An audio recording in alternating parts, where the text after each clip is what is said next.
नमस्कार दोस्तों, जय हिंद, वंदे मातरम। मैं आपके साथ जायसवाल सर, आप सभी का स्वागत अभिनंदन है टीटी फैमिली शिक्षकों के परिवार जायसवाल कोचिंग सेंटर पर, पावर्ड बाई शिक्षा ही प्रकाश है। दोस्तों, आज की क्लास में हम बात करेंगे समस्त एग्जाम का निचोड़। आप बात करेंगे बाल विकास CDP टॉप 50 प्रश्न बाई जायसवाल सर। ये 50 प्रश्न लेकर आए हैं जो अभी तक आपके 2011 से लेके अभी तक जो भी एग्ज़ाम हुए हैं, और इन एग्ज़ामों में 2000 अभी तक प्रेजेंट टाइम तक जितने भी टीटी एग्जाम हुए हैं, आपके शिक्षक भर्ती एग्जाम हुए हैं, ये टॉप 50 प्रश्न देखा गया है। यानी ये 50 प्रश्न अगर हम अच्छे तरीके से पढ़ लेते हैं, समझ लेते हैं, तो 5 से लेके 10 नंबर तक ये 50 प्रश्न आपके देने वाले हैं, क्योंकि अभी तक इन्हीं से जो है 5 से 10 प्रश्न रिपीट होते हैं। ठीक है, तो ये जो टॉपिक है, ये वीडियो है, बहुत ही इंपॉर्टेंट है टीटी एग्जाम को फतेह करना 101% सिलेक्शन करने के लिए। तो चलिए दोस्तों, शुरुआत करते हैं। बाकी सभी क्लासेस चल रही हैं, आई बटन पे लिंक दे दिया गया है। पहला प्रश्न यहाँ पे दिया गया है कि नवीन ज्ञान और नवीन प्रक्रियाओं को प्राप्त करने की प्रक्रिया सीखने की प्रक्रिया है। यह कथन किसके द्वारा दिया गया? तो यह कथन वुडवर्थ के द्वारा दिया गया। साथ ही साथ दूसरा प्रश्न है कि थर्स्टन द्वारा 1937 में प्रतिपादित क्रमबद्ध अंतर्विधि का व्यापक प्रयोग एवं प्रचार किस मनोवैज्ञानिक ने किया? तो थर्स्टन द्वारा जो है 1937 में एक प्रतिपादित क्रमबद्ध अंतर्विधि का व्यापक प्रयोग एवं प्रचार किस मनोवैज्ञानिक ने किया? तो वह आपके सफीर मनोवैज्ञानिक। देखिए, 1937 में प्रतिपादित क्रमबद्ध अंतर्विधि का व्यापक प्रतिपादन किसने किया? थर्स्टन ने किया। लेकिन इसका व्यापक प्रयोग और प्रचार किस मनोवैज्ञानिक ने किया? सफीर ने किया। ये दोनों चीज़ें आपको समझ लेना है। ठीक है, किसी भी प्रश्न पर आपको डाउट बिल्कुल नहीं होना चाहिए। अगला प्रश्न है बालक के व्यक्तित्व या व्यक्तिगत अध्ययन की मनोवैज्ञानिक जो विधि कहलाती है वह केस स्टडी विधि कहलाती है, सभी जानते हैं। ठीक है, तो बालक के व्यक्तित्व एवं अध्ययन की मनोवैज्ञानिक जो विधि है वह आपकी केस स्टडी विधि है। अगला प्रश्न है कौन सा विभेदन जो है सीखने में उच्च स्तरीय उपायों का प्राकल्पनाओं के उपयोग पर बल डालता है? तो कौन सा विभेदन जो है सीखने में उच्च स्तरीय उपायों का प्रकल्पनाओं के उपयोग पर बल डालता है? वह आपका विभेदन है असात सिद्धांत। कौन सा हो जाएगा दोस्तों यहाँ पे असात सिद्धांत होगा। यहाँ पे देखिए, सभी कमेंट कीजिएगा। मेरे प्यारे प्यारे भाइयों की प्यारी प्यारी बहनें, गृहिणी जिनका सपना है टेट एग्जाम को एक ही बार में फतेह करना, सिलेक्शन 101% पक्का करना। दोस्तों, अधिगम के क्रम में कौन सी क्रिया बालक जो है पहले करता है? ये आपके टेट एग्जाम में पूछा गया प्रश्न है, नोट कर लीजिएगा।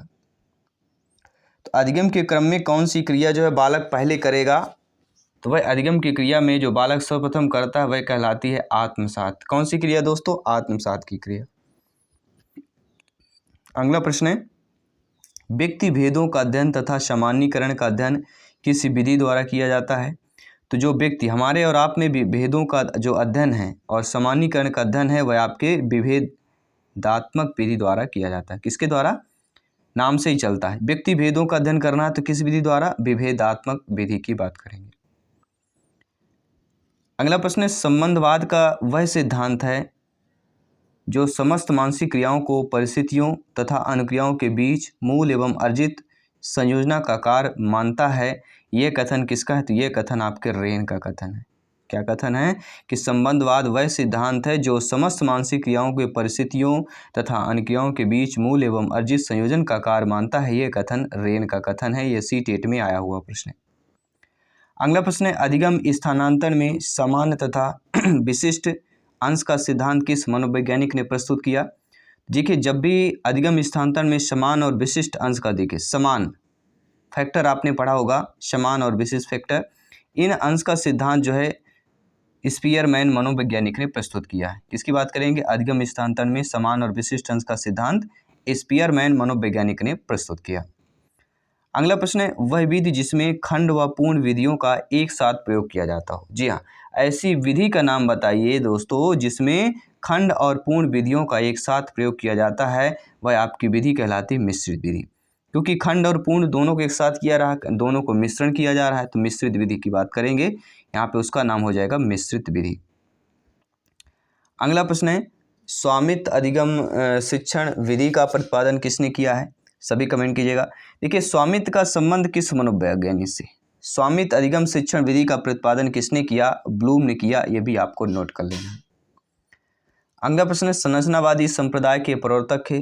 तो संरचनावादी संप्रदाय के प्रवर्तक कौन है? विलियम वुंट की बात करेंगे। कौन है दोस्तों? William Wundt. ठीक है, ये आपको ध्यान देना है। अगला प्रश्न है, थार्नडाइक ने निम्न में से कौन सा नियम बताया? तो सभी लोग जानते हैं एक नियम असत्य दिया रहता है, बाकी आपके नियम सत्य दिए जाते हैं। तो ये आपको जान लेना थार्नडाइक के नियम कौन है। एक आपका तैयारी का नियम, व्यवहार का नियम, अभ्यास का नियम, प्रभाव का नियम। ये चारों नाम आते तो थार्नडाइक के मुख्य नियमों से आपके हैं। बाकी अगर कोई ऑप्शन आए तो वो नेगेटिव माना जाएगा। ठीक है, अगला प्रश्न, अपने सिद्धांत का नाम आदर्शों व मूल्यों का सिद्धांत किसने दिया? जी हाँ, सभी कमेंट कीजिएगा। मेरे सभी मित्रों को जय हिंद, वंदे मातरम, इनकलाब जिंदाबाद। टीटी एग्जाम को फतेह करना है। आपका एक एक कमेंट फीडबैक सर्वोपरि है, सम्मान है। जयसवाल सर अभिनंदन स्वागत करते हैं। दोस्तों, अपने सिद्धांत का नाम आदर्शों व मूल्यों का सिद्धांत किसने दिया था? WC वागले। जी हाँ, अपने सिद्धांत का नाम आदर्शों व मूल्यों का सिद्धांत किसने दिया? WC वागले ने दिया था। ये भी आपको नोट कर लेना है। जब किसी व्यक्ति का अवलोकन निश्चित परिस्थितियों में ही किया जाता है तो क्या कहलाता है? तो किसी भी व्यक्ति का अवलोकन जब निश्चित परिस्थितियों में किया जाता है तो वह क्या कहलाता है? नियंत्रित अवलोकन कहलाता है। कौन सा? निश्चित परिस्थिति में किया गया नियंत्रित अवलोकन। अगला, वुडवर्थ ने सबसे पहले किस विधि का निर्माण किया? वेरी वेरी इंपॉर्टेंट प्रश्न बन जाता है। जी हाँ, वुडवर्थ ने सर्वप्रथम किस विधि का निर्माण किया? तो हम बात करेंगे वह विधि आपकी और कोई नहीं, आपकी प्रश्नावली विधि है। कौन सी विधि है साथियों? वुडवर्थ ने सबसे पहले जिस विधि का निर्माण किया था उस विधि का नाम है प्रश्नावली विधि। नोट कर लीजिएगा। टेलीग्राम से अवश्य जुड़िएगा। टेलीग्राम ग्रुप से फ्री में नोट्स पीडीएफ फाइल प्राप्त कीजिए, क्योंकि राष्ट्रहित में टीटी फैमिली है, शिक्षकों का परिवार है, आपका परिवार है। सभी यहाँ पे कमेंट कीजिएगा। फ्री में नोट्स पीडीएफ फाइल प्राप्त कीजिए। अभी तक हजारों पीडीएफ फाइल्स आपको मिल जाएगी। टीटी से संबंधित, शिक्षक भर्ती से नोट्स से संबंधित बात करेंगे। अगला प्रश्न, किस मनोवैज्ञानिक ने या किस मनोवैज्ञानिक अध्ययन विधि में उत्तरदाता प्रश्नकर्ता के सम्मुख नहीं बैठता है? तो प्रश्नावली मनोवैज्ञानिक अध्ययन विधि में जो है उत्तरदाता जो होता है वो प्रश्नकर्ता के सम्मुख नहीं बैठता है। ये प्रश्नावली विधि का है। प्रयोगात्मक पद्धति की कमी क्या है? तो प्रयोगात्मक पद्धति में कमी यह है कि यह अपने दोषों को छिपाता है। क्या करता है? प्रयोगात्मक पद्धति में सबसे बड़ी कमी है कि यह अपने दोषों को छिपाता है। अगला है कि मनोविज्ञान में निरीक्षण पद्धतियाँ जो है कितने प्रकार की होती हैं? तो विज्ञान में जो है निरीक्षण पद्धति की बात करें तो 2 प्रकार की होती हैं। अब आपका प्रश्न बनता है कि ये कौन कौन से हैं? तो ये नियंत्रण 2 प्रकार की होती है। एक तो निरीक्षक स्वयं पर नियंत्रण करता है, दूसरा निरीक्षित योजना पर नियंत्रण करता है। एक स्वयं पर और निरीक्षित योजना पर।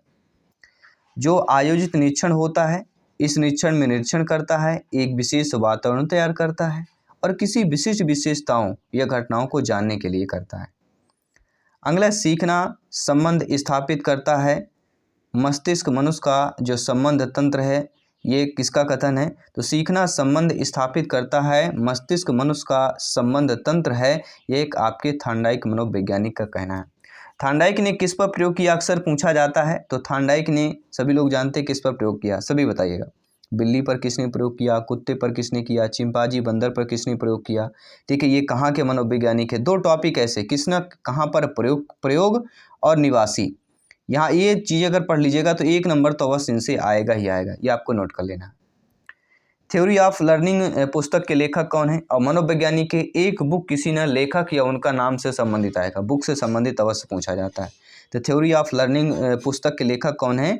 ER हिलगार्ड हैं। ये भी आपको नोट कर लेना है।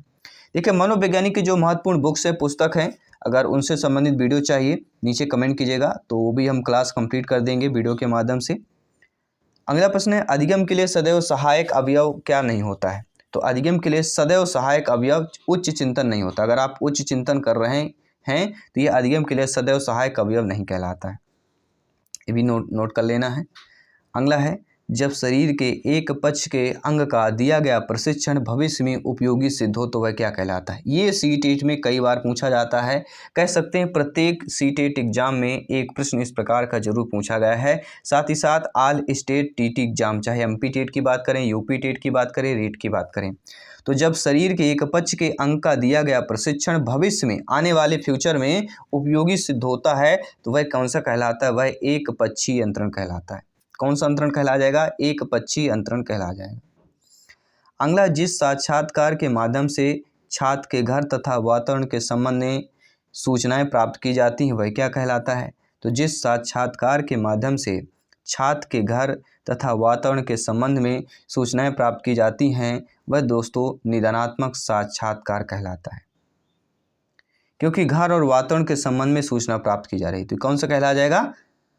निदानात्मक साक्षात्कार की बात करेंगे। एक समूह की बनावट का अध्ययन करने में प्रयुक्त होता है। तो किसी भी समूह की बनावट का अध्ययन करने में क्या प्रयुक्त होता है। समाजमिति विधि का। जी हाँ, किसी समूह की बनावट का अध्ययन करने में जो प्रयुक्त होता है वह विधि समाजमिति विधि है। नोट कर लीजिएगा। अगला प्रश्न है, सफल साक्षात के लिए आवश्यक क्या होता है। देखिए, सफल शब्द सबको ही चाहता है, लेकिन इसके लिए क्या क्या कीमत चुकानी पड़ती है, क्या कार्य करना पड़ता है, कर्म क्रिया सब कुछ करना पड़ता है, क्या मायने रखता है। तो सफल साक्षात्कार के लिए जो आवश्यक होता है वह होता है आत्मीयता का स्थान। आप में आत्मीयता का स्थान जरूर होगा, सफल साक्षात्कार अगर करना है। अगला, प्रेरकी संप्रदाय किससे संबंधित है। तो प्रेरकी समुदाय आपके मैकडूगल से संबंधित है। अगर प्रेरकी संप्रदाय का जिक्र हुआ है तो मैकडूगल के नाम पर सील ठप्पा लगा देना है। अगला प्रश्न स्क्रीन पर है, किस मनोवैज्ञानिक संप्रदाय ने बालक मनोविज्ञान, बुद्धि परीक्षण आदि मनोवैज्ञानिक उप विषयों को सर्वप्रथम प्रस्तुत किया है। तो कार्यात्मवाद की बात करेंगे। जी हाँ साथियों, कार्यात्मवाद मनोवैज्ञानिक संप्रदाय ने या आपके कार्यात्मवाद संप्रदाय आपने पढ़ा होगा।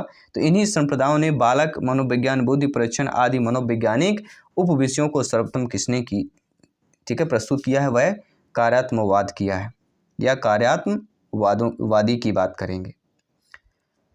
अंतर्दर्शन पद्धति मनोविज्ञान के किस संप्रदाय से संबंधित होता है। तो जब भी अंतर्दर्शन पद्धति की बात करते हैं, संप्रदाय का जिक्र हुआ है तो कार्यात्मकवाद संप्रदाय। जी हाँ, अंतर्दर्शन पद्धति मनोविज्ञान के कार्यात्मक संप्रदाय से जो संबंधित है, अंतर्दर्शन पद्धति मनोविज्ञान के कार्यात्मवाद संप्रदाय से संबंधित है। किसे खेल प्रणाली का जन्मदाता कहा जाता है। सभी लगभग टीटी एग्जाम में पूछा गया प्रश्न है और सभी आप लोग जानते हैं। हम बात करेंगे फ्रॉबेल। जी हाँ साथियों, जब भी खेल प्रणाली का जिक्र होता है, खेल पद्धति का जिक्र होता है, इसके जन्मदाता का जिक्र होता है, फ्रॉबेल का नाम सर्वोपरि आ जाता है। ये भी आपको नोट कर लेना है।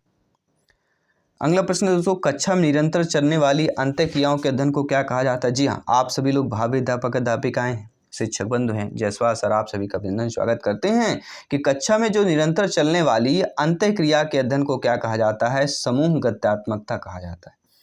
क्योंकि कक्षा में निरंतर चल रही है और अंतःक्रिया चल रही तो क्या हो जाएगा, वह समूह गत्यात्मकता कहला जाएगा।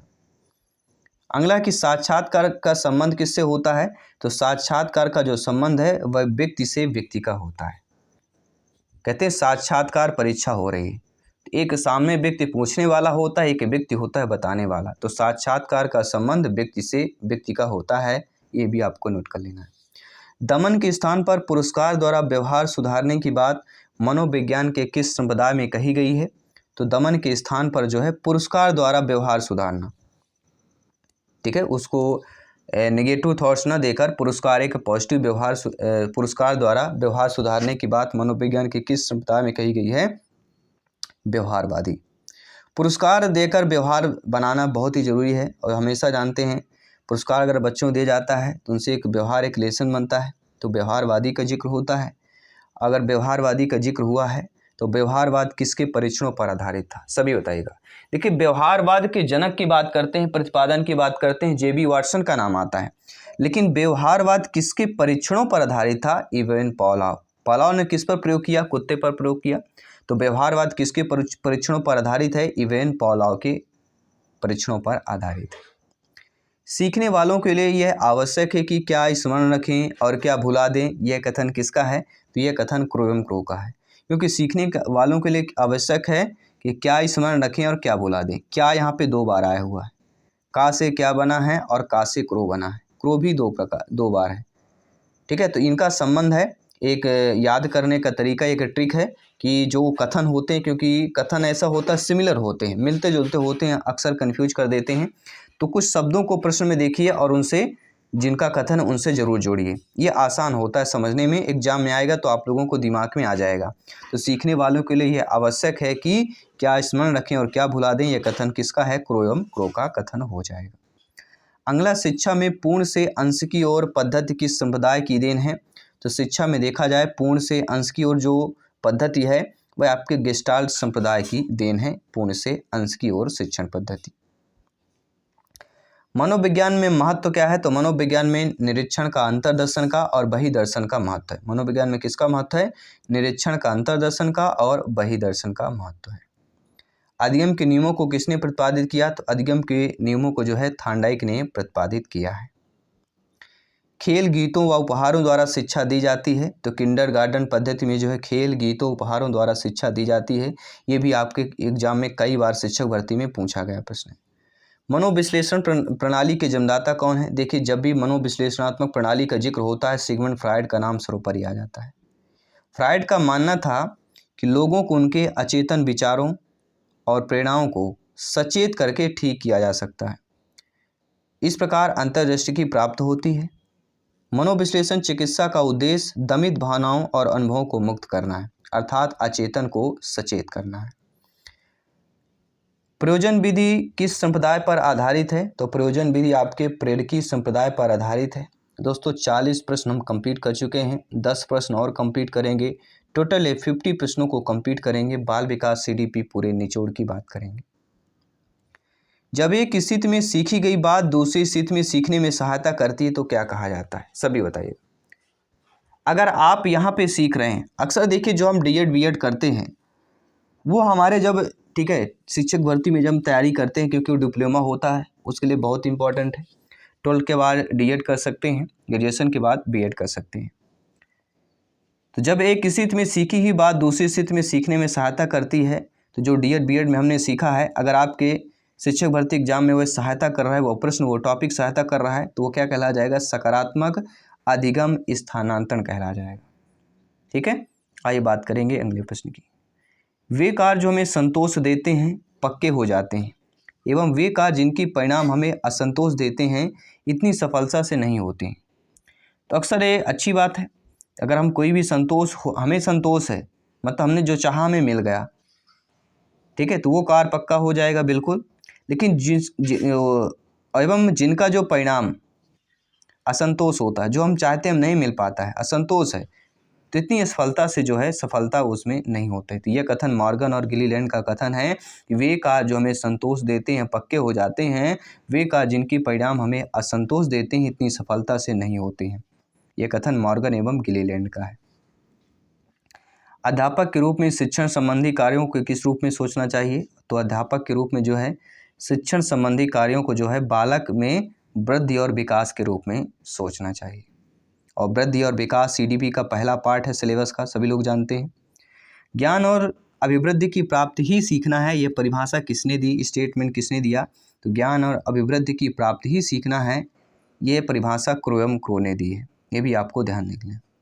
ठीक, ज्ञान और अभिवृद्धि दो चीज़ों का है, एक ज्ञान है और एक अभिवृद्धि, और इनकी प्राप्ति ही सीखना है, मतलब ये कथन क्रो एवं क्रो का कथन है। आत्मनिष्ठ पद्धति जो होती है वह कौन सी कहलाती है? तो जो आपकी आत्मनिष्ठ पद्धति है वह कहलाती है अंतर्दर्शन विधि। जी हाँ साथियों, जो आत्मनिष्ठ पद्धति है वह हमारी कौन सी पद्धति कहला जाती है? वह हमारी अंतर्दर्शन विधि कहला जाती है। अगला है, अपने छात्रों को अधिक उपदेश मत दो, उक्त कथन किस मनोवैज्ञानिक का है? एक ऐसे मनोवैज्ञानिक है जिनका कहना है कि अपने छात्रों को अधिक उपदेश मत दो, मतलब आज्ञा करना, ये कर लो, वो करो, ऐसा करो, अधिक नहीं देना चाहिए। तो ये कथन किस मनोवैज्ञानिक का है? तो ये कथन जेम्स का है। जी हाँ, जेम्स मनोवैज्ञानिक का कहना है कि अपने छात्रों को अधिक उपदेश मत दो। ठीक है, ये कहना है जेम्स का। अगला है, अधिगम की प्रभावशाली विधि क्या होती है? सभी बताइएगा। तो अधिगम की प्रभावशाली विधि होती है करके सीखना, अवलोकन विधि, व्याख्यान एवं वाद विवाद विधि। ये 4 हैं जो अधिगम की प्रभावशाली विधियां हैं। पहला होता है करके सीखना। जब हम किसी कार्य को स्वयं करते हैं वो तो हमें जीवन पर्यंत चलता रहता है। कोई भी खोज या कोई भी चीज़ अगर आप स्वयं से कर रहे हैं तो वो आपको जीवन पर्यंत याद रहेगा। अवलोकन विधि हो गया, व्याख्यान एवं वाद विवाद विधि की भी बात करते हैं। छात्र केंद्रित शिक्षा की अवधारणा किस संप्रदाय ने सर्वप्रथम दी है? तो छात्र केंद्रित शिक्षा की अवधारणा मनोविश्लेषण संप्रदाय ने सर्वप्रथम दी है। अगला कार्यात्मक संप्रदाय संबंधित है, तो कार्यात्मक संप्रदाय आपके विलियम जेम्स से संबंधित है। अगला कार्यवादी संप्रदाय से संबंधित है, तो कार्यात्मक आपका विलियम जेम्स हो गया। अगर प्रश्न पूछा जाता है कि कार्यवादी संप्रदाय संबंधित है किससे है, तो यह आपको कमेंट करके बताना है, आपको खोज करके बताना है कि कार्यवादी संप्रदाय किससे संबंधित है। थैंक्स फॉर वाचिंग एंड इस क्लास को शेयर करने के लिए सभी शेयर कीजिए सभी टीटी ग्रुप्स में, क्योंकि सबका साथ सबका विकास शिक्षक भर्ती में नंबर 1 सिलेक्शन एग्जाम को फतेह करना, 101% पक्का करना, अपने सपने को साकार करना। मैं आपके साथ जयसवाल सर इसी तरह हेल्प करता रहूँगा, मदद करता रहूँगा, क्योंकि शिक्षा ही प्रकाश है। जय हिंद, वंदे मातरम।